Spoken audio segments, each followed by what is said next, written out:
જો તમારું વજન બિલકુલ ઓછું નથી થઈ રહ્યું, પેટની ચરબી હઠીલી બની ગઈ છે અને દરેક ડાયટ થોડા જ દિવસોમાં નિષ્ફળ થઈ જાય છે, તો સૌથી પહેલાં આ વિડીયો જરૂર જુઓ, કારણ કે આજે હું તમને રસોડાની માત્ર 3 વસ્તુઓથી બનતો એક જાદુઈ પાવડર જણાવવાની છું, જે તમારી વેઇટ લોસ જર્નીમાં સપોર્ટ કરશે, પાચન વધુ સારું રાખશે, બ્લોટિંગ ઘટાડવામાં અને આખો દિવસ હળવાશ અનુભવવામાં મદદ કરશે.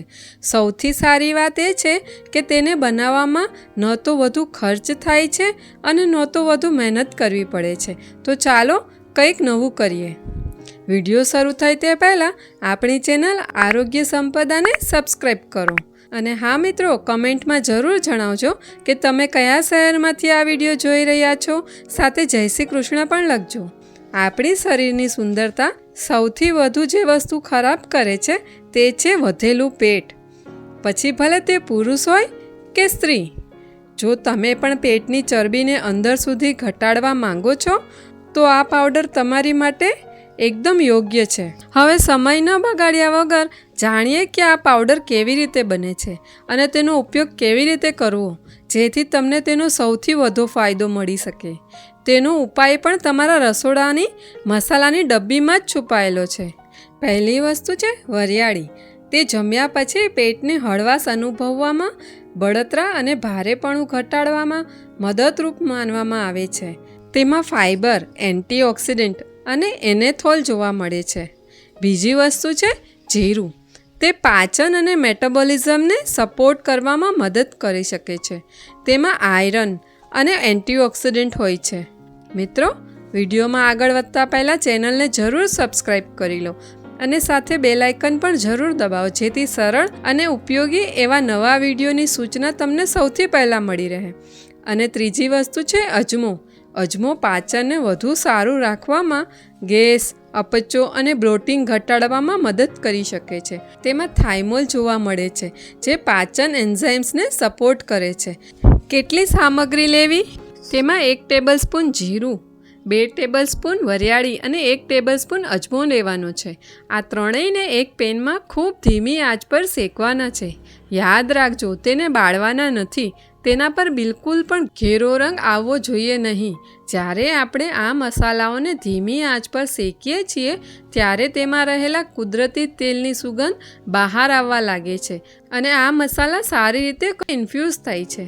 તેને શેકવામાં લગભગ 5-7 મિનિટ લાગે છે. હવે તેને ઠંડુ કરવું પણ એટલું જ જરૂરી છે. જો આપણે તેને ઠંડુ કર્યા વગર ઉતાવળમાં જ પીસી નાખીએ તો મસાલો ભેજ છોડશે, જેના કારણે તેની શેલ્ફ લાઈફ ઓછી થઈ શકે છે. તેથી તેને સંપૂર્ણ રીતે ઠંડુ થવા દો. ત્યારબાદ એક સાફ મિક્સરના જારમાં નાખીને તેને બારીક પીસી લો. જો તમને લાગે કે તે પૂરતું બારીક પીસાયું નથી તો તેને ચાળી ફરીથી પીસી શકો છો. જ્યારે મસાલો સારી રીતે પીસાઈ જાય ત્યારે તેને એક સાફ અને સૂકા કાચના જારમાં ભરીને રાખો. હવે વાત કરીએ તેને લેવાની સાચી રીતની. બ્રેકફાસ્ટ, લંચ અથવા ડિનર પહેલાં લગભગ 15થી 20 મિનિટ પહેલાં 1 ગ્લાસ પાણી ગરમ કરો. તેમાં લગભગ 1 નાની ચમચી લીંબુનો રસ નીચવો અને પછી તેમાં આ ગરમ પાણી ઉમેરો. લીંબુમાં વિટામિન સી અને એન્ટીઓક્સિડન્ટ જોવા મળે છે. તે પાચનને સપોર્ટ કરવામાં, પેટને તાજગી અને હળવાશ અનુભવવામાં તથા શરીરને હાઇડ્રેટ રાખવામાં મદદ કરે છે. તેનો ખાટો સ્વાદ આ પાવડરવાળા પાણીને વધુ સ્વાદિષ્ટ બનાવી દે છે, જેથી તેને પીવામાં બિલકુલ ખરાબ લાગતું નથી. હવે તેમાં માત્ર અડધી ચમચી આ પાવડર ઉમેરો.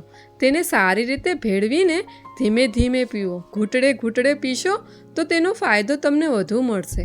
જો તમે તેને સંતુલિત આહાર, રોજ 30 મિનિટ ચાલવાની આદત અને પૂરતું પાણી પીવાની ટેવ સાથે તમારી દૈનિક જીવનશૈલીમાં સામેલ કરો છો તો તે પાચન સુધારવામાં, બ્લોટિંગ ઘટાડવામાં અને તમારી વેઇટ મેનેજમેન્ટ જર્નીને સપોર્ટ કરવામાં મદદ કરી શકે છે. જો તમને આજની આ માહિતી ઉપયોગી લાગી હોય તો વિડીયોને લાઇક કરો, વધુમાં વધુ એવા લોકો સાથે શેર કરો જેઓ વેઇટ લોસની જર્ની તો શરૂ કરી રહ્યા છે પરંતુ તેમને પૂરતો લાભ નથી મળી રહ્યો. આશા છે કે આજનો વિડીયો તમને ખૂબ પસંદ આવ્યો હશે. જો તમે ચેનલ પર નવા આવ્યા હોવ તો ચેનલને સબસ્ક્રાઈબ કરી લેજો. તો ફરી મળીએ આગામી વિડીયોમાં. હંમેશા ખુશ રહો, મસ્ત રહો. વિડીયો અંત સુધી જોવા બદલ તમારો ખૂબ ખૂબ આભાર. રાધે રાધે.